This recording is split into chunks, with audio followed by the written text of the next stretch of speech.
kitang matanong. Yes po. Pabor ka ba sa impeachment ni VP Sara? No. Bakit? Because it is obviously politically motivated. Oh, okay. Ipagpalagay na natin.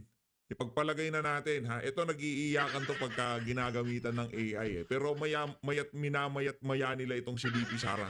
Partida ha, binalita ho yan noong Billionaire News Channel. Ang matindi ho dito mga kababayan talagang well orchestrated di ka nga yung paninira kay VP Sara sa paggamit na yan ng OpenAI. Na ano ho yan, napasadahan doon sa naging interview ni VP Sara kanina, yung unang video natin.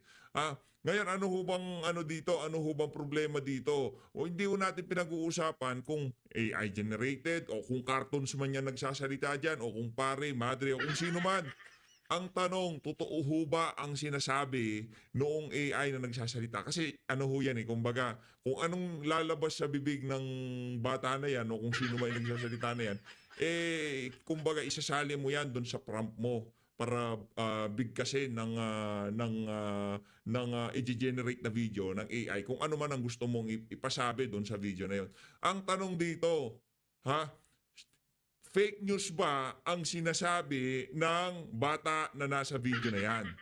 Na politically motivated ang impeachment na yan itong si Vice President Sara Duterte. Tama mali?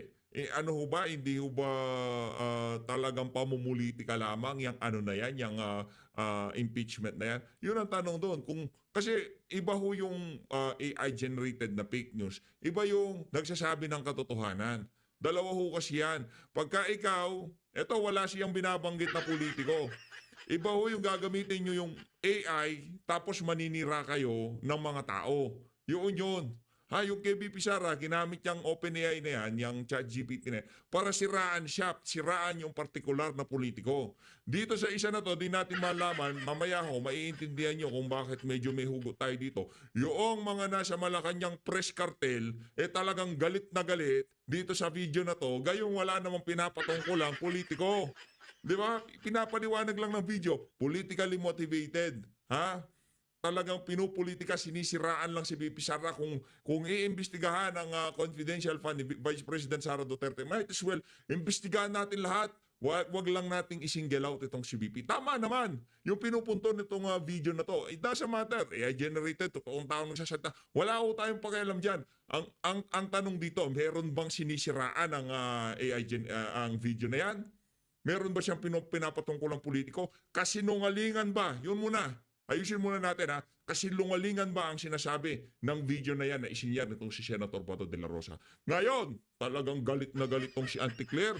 Pakinggan nyo mga kababayan ang kanyang sagot. Kaugnay dyan sa ano na yan, dyan sa video na yan na isinyar nitong si Senator Bato. Nung una, aminin ko sa inyo, medyo sabi ko, ba't pa kasi nag-share?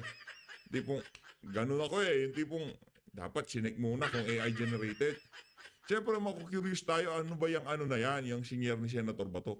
Tinignan ho natin, siyempre, makukurious tayo. Nung nakita ho natin yung laman ng video, wala akong masama. Kaya tama yung sabi ni Senator Bato de la Rosa Wala akong pakialam kung AI generated yan. Wala akong pakialam dyan. Ang tanong, totoo ba o hindi totoo yung sinasabi ng video? Yun lang. Pwede kong pagsalitain dyan si Superman. Pwede kong pagsalitain dyan si Batman. Ang tanong, totoo ba o hindi totoo ang sinasabi ng video? Yun ang hindi humasagot ng Malacanang. Ito, si Auntie Claire, pakinggan natin. Game. Sa kanilang mga gawain. Maraming salamat po. Maraming salamat, Tina Manalit. Next question, Rich Bon Quevedo, Daily Tribune. Good po, Yusek. Yung mga taga Malacanang press cartel. Ito. Kups na kups to kanina. Ito. Matindi ang pagkakupso ng nagmamantika ho yan, talagang parang nalangsan, AI-generated videos are circulating online, tackling on big issues such as the impeachment case of Vice President Sara Duterte. And this particular video po was shared by Senator Bato de la Rosa and reportedly by Davao City Mayor Baste Duterte. What is Malacanang's reaction to this po, considering that this technology can border on deepfake videos, which can mimic even President Marcos, and what are the steps po na that Ang hirap noong ginamit ang AI, noong sirahan nitong si BP, rektang siniraan si BP. Hindi man ho napag-usapan yan dyan sa Malacanang Press Cartel.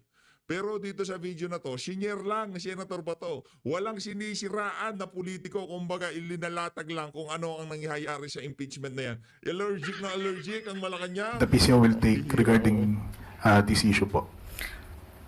Ang pag-share ng mga katulad na ganyan, muli, disinformation, fake news, hindi po sana nanggagaling sa mga opisyal ng pamahalaan. Nakakaduda, mas nakakawala ng tiwala kung mismo sa matataas na opisyal nanggagaling ang mga disinformation at fake news. At mabuti po at ito ay na-correct at napansin po ng ating mga kababayan. Ang sabi nga po natin, kahit po ang PCO, ang pamahalaan ay gumagawa ng paraan para mapahinto ang fake news, pero mas kakayanin po natin ito kapag po tayo tulong-tulong. Katulad po ng sinabi po ninyo, kayo na po mismo at iba natin mga kababayan ang nagsabi na ito ay AI generated at hindi totoo. So maraming salamat sa inyong pagtulong sa pamahalaan para ma-detect natin ang mga fake news na minsan ay mga taga-gobyerno pa ang gumagawa. Nako, Sige po. hindi ko magawa. Senior lang. Kayo naman o yung tanong, simple lang naman ang tanong, totoo, hindi totoo, yun lang naman ho yan eh. Ang problema ho dito hindi man pinag-usapan kung anong laman nung yung laman nung video basta porque AI generated.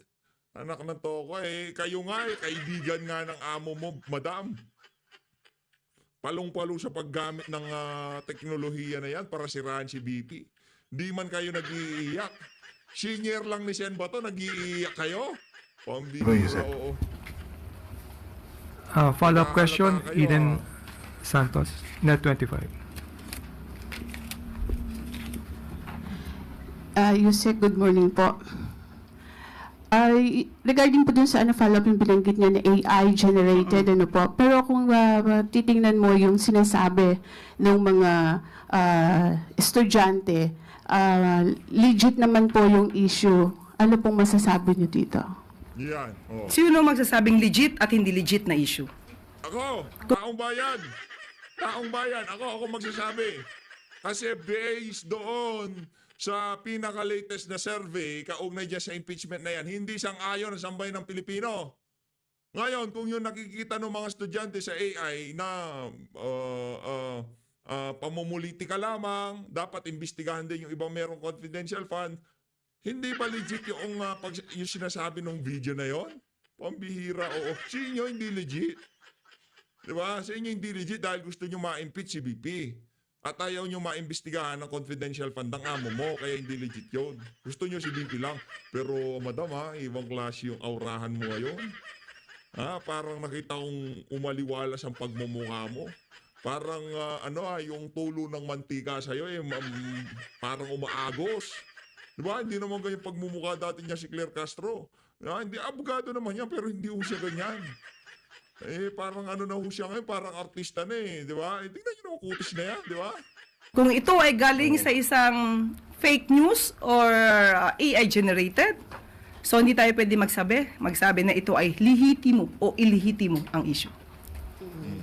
Thank you po. Maraming salamat, Eden. With no more questions. Follow-up, Ivan Merino. Santos yan Ma'am, more on that point, kung sakali hong Nako, may ito ang mantika nito hanggang na. Baka hanggang sa tahanan nila, may mantika ito galing sa malaki. Ano yan? Lahat na nagtatanong dyan. Except Ma'am Eden Santos. Siya lang ang nagtatanong ng dyan, medyo mabibigat na katanungan. May mga yan, mga taga-GMA, mga ABS, mga... Wala ko yan, News 5, wala kwenta ko mga tanong yan.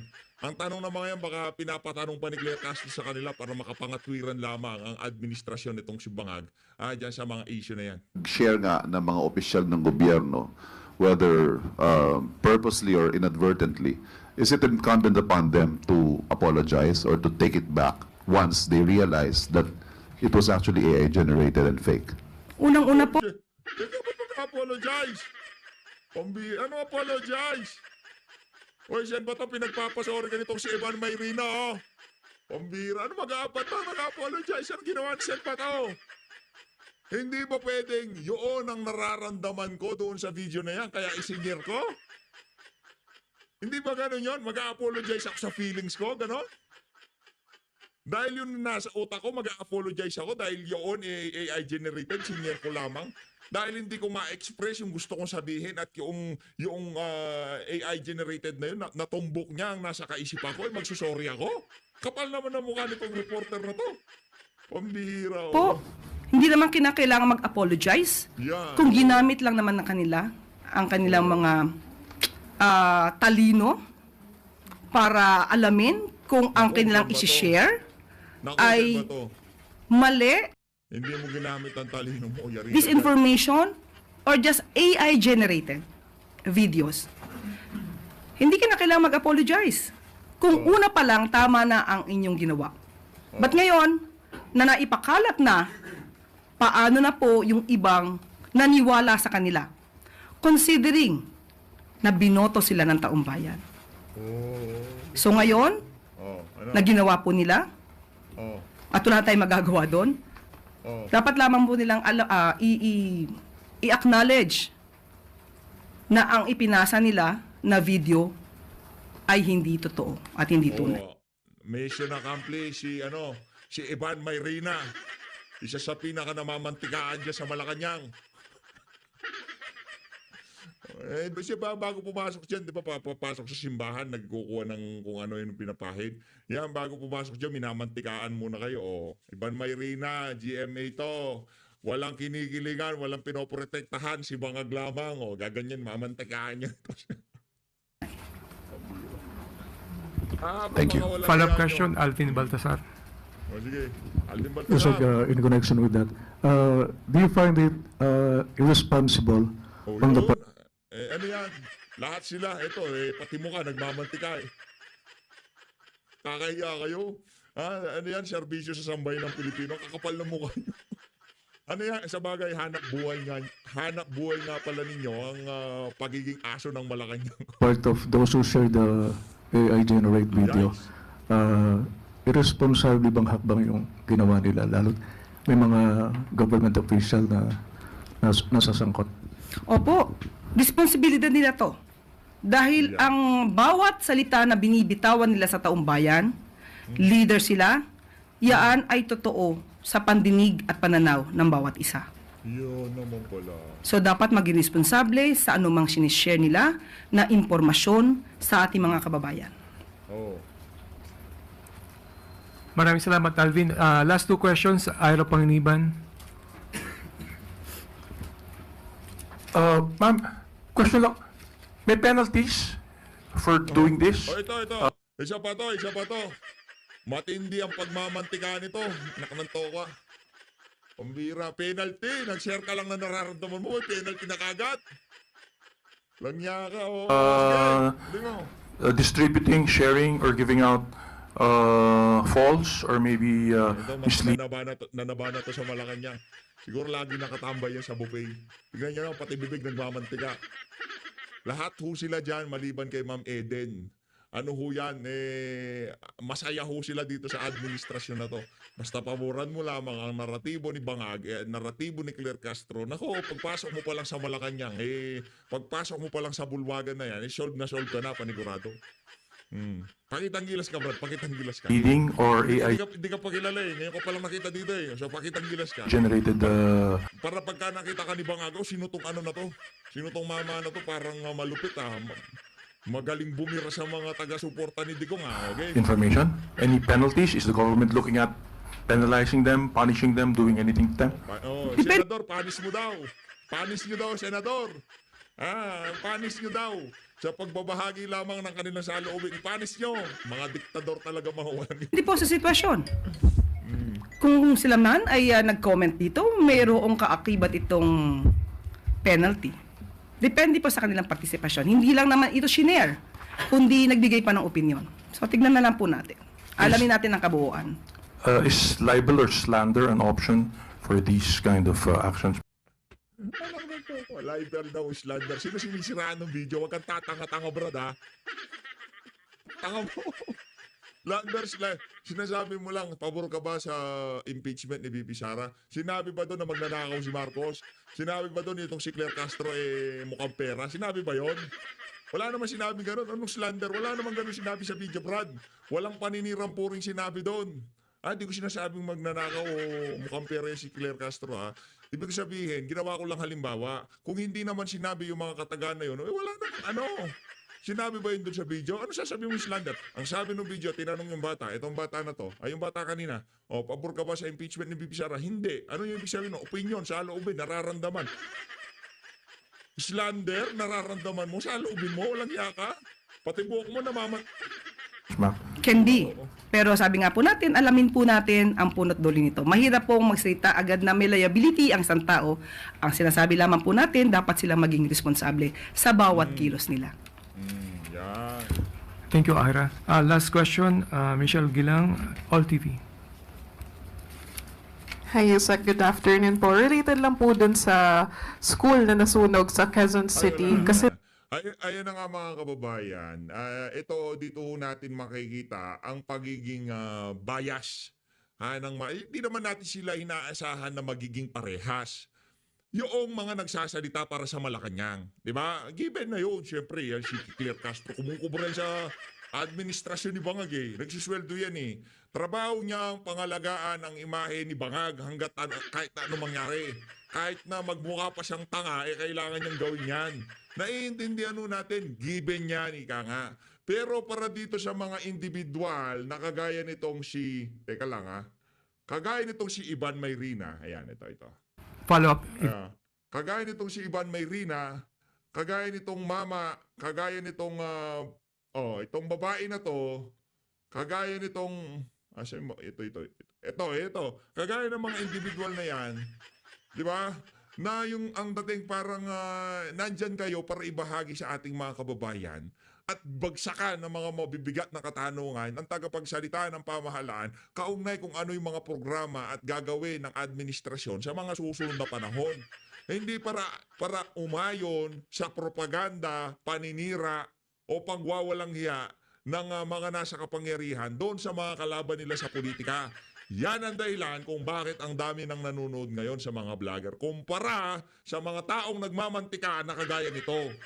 Yun ang problema. Brad, hindi kita kilala, hindi ko kilala pagkatao mo, pero base sa galaw mo ngayon pa lang masasabi ko na matindi ka, Brad. Isa kang hindi mapagkakatiwala ang nilalang. Dito tayo kay Atty. Salvador Panelo, pakinggan natin mga punto de vista nitong si Atty. Panelo. Eto, sino nga ba ang tunay na oposisyon? Pakinggan natin itong si Atty. Panelo. Kaya ng abaga. Ang pamahalaan ay kung gusto talagang ibalik ang dating Presidente Duterte, ay kayang-kayang gawin. Sapagkat nga ito ay gumawa ng kamalian, illegal, kayang iwasto ito. Especially because kitang-kita naman talaga ang kamalian na ginawa ng mga inimanda dyan sa Korte Suprema kaugnay dito sa petition for habeas corpus. At gaya po ng binasa mo kanina, pinasabi natin doon na kung titingnan mo yung Rome Statute, maliwanag po ang itinatakda noon na kailangan yung warrant of arrest na inisyo ng International Criminal Court or ICC ay dapat bago mo maipatupad ito, bago mo ma-arrestuin ang tao, ay sumunod sa mga proseso ipinatakda. At ang nakalagay doon, kailangan dumaan ito sa isang judicial authority. Kung sabihin, sa madaling salita, ito ay kailangan na maghain ka muna sa isang lokal na hukuman dito sa ating bansa upang siguruhin na yung pong proseso na itinatakda nila ay naisagawa at naipatupad. Pangalawa, yung karapatan ng akusado ay kinilala mo at binigyan mo ng pagkakataon na ipaliwanag sa hukuman ang kamalian ng emisyong warrant of arrest. Yun po ang hindi nila sinunod. Yung. At ang pinagpipilitan nila, sila daw, DOJ, ang tumayo na bilang judicial authority na kabalbalan at katawa-tawa. Ano magiging judicial authority na silang tumayo? Kaya doon po sa isang dokumento na nagpapakita kung sinunod nila yung Rome Statute kaugnay sa pagpapatupad ng aresto, mandamiento de aresto. Specifically yung numero 59, 59. Talagay doon. Kung sinunod ba yung process, yung sinabi ko sa iyo na kailangan dumaka mula sa hukuman ng lokal at siguraduhin mo na walang irregularidad at kinilala mo ang karapatan ng akusado. Alam niyo po ba ang sagot doon ng ambassador? Siya po pangalan, ambassador niya. Ang sabi niya, I don't know. Don't know. Hindi ko alam. Meron yun, hindi niya alam. Kaya nung nagkaroon ng Senate hearing dyan hindi niya malaman kung ano paano yung papaliwanag. Kasi nga, ang katotohanan, talagang hindi nila sinunod. Kaya they were playing safe, kunyari don't know. Pero sa mga pahayag ng DOJ, sinasabi ko na, hindi sinunod namin kami ang judicial authority. At sinabi po natin sa ating petisyon sa Court Suprema, dyan sa kulungan, na sa saligang batas natin, maliwanag na itinatakda na ang pag-issue ng warrant of arrest dito sa ating bansa, kailangan yung judge, yung hukom na tumanggap ng demanda, personal na pag-aralan kung merong probable cause. Meaning, ibig sabihin, kung maaaring sa kalakaran na binabanggit dun sa demanda, nakikita na maaaring ang akusado ay isinagawa ang demanda sa kanyang krimen. Pag nalaman niya na maaari o may probable cause, saka lang siya mag-issue ng warrant. At nakalagay din sa yung batas natin na hindi ubra yung mga unreasonable seizure na tinatawag, unreasonable search and seizure. Hindi makatarungan at illegal na papasok sa pribadong bahay at search dun sa iyong mga gamit at pagkuha sa iyong kalayaan, pag-aalis sa iyong karapatan na manatili sa isang lugar. Yan po yung nilabag nila. Klarong-klaro ng paglabag. Kaya sabi natin, itong kadahilanan na ito, masyadong maliwanag pa sa sikat ng araw na ang pamahalaan natin ay nilabag ang saligang batas. Nilabag ang ating batas kaugnay sa pag-aaresto. At nilabag din ang probisyon ng Rome Statute sa pagpapatupad ng kanilang mandamiento de arresto. Madaling sabi, yung ating artikulong yun ang pinakabuod. Pinakita natin ang kamalian, ang kawalan ng pagsunod sa saligang batas at pati na sa batas ng ICC. Kaya maliwanag na iligal ang pag-aaresto kay Presidente Duterte. Ayan.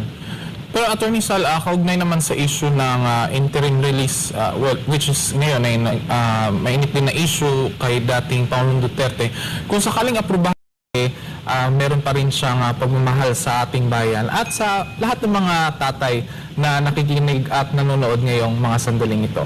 Samantala, Attorney Sal? Yes. Yun ang gayahin nila, yung si Pastor Kibuloy.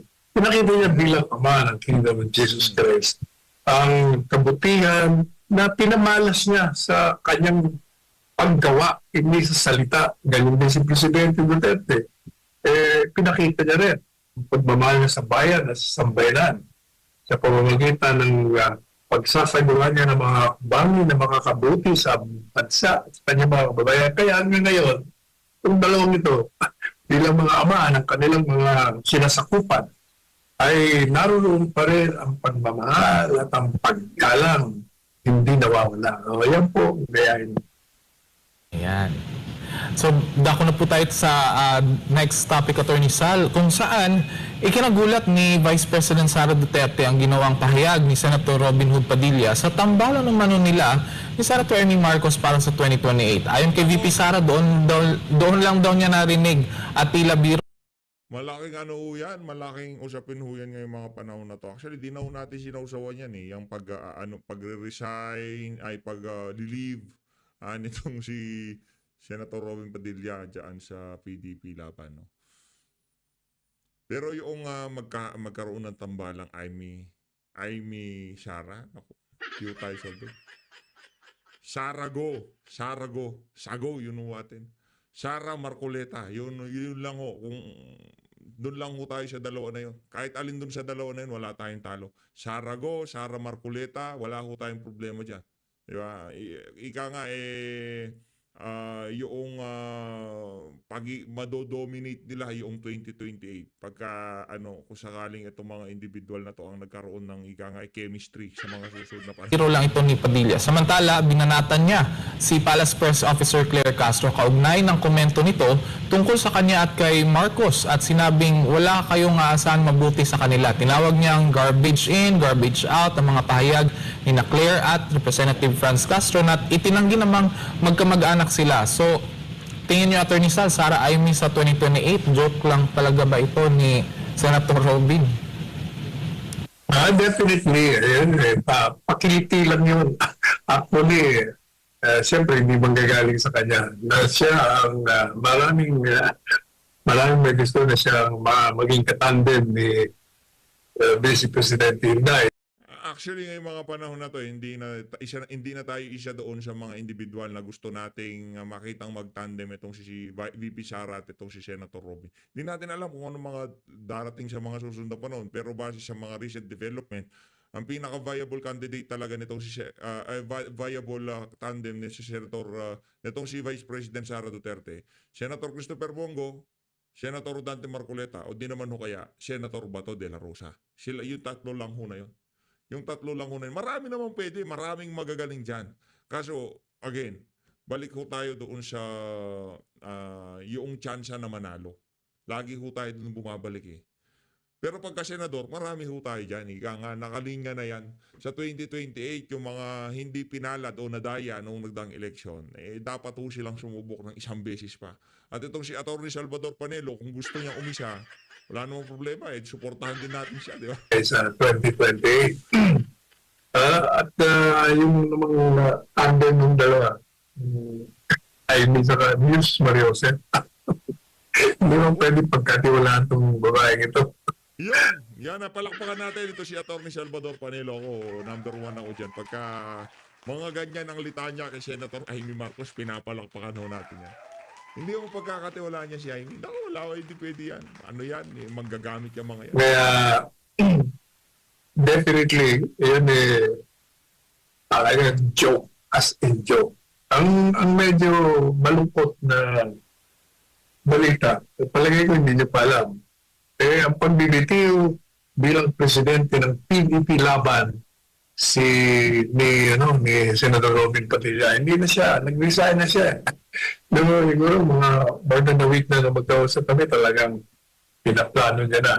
Masyado na raw. Unlike other brands.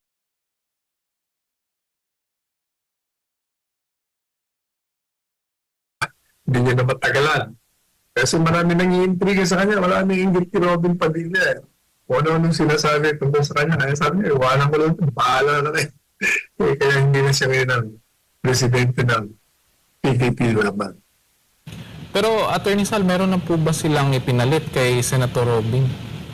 Meron na. Pero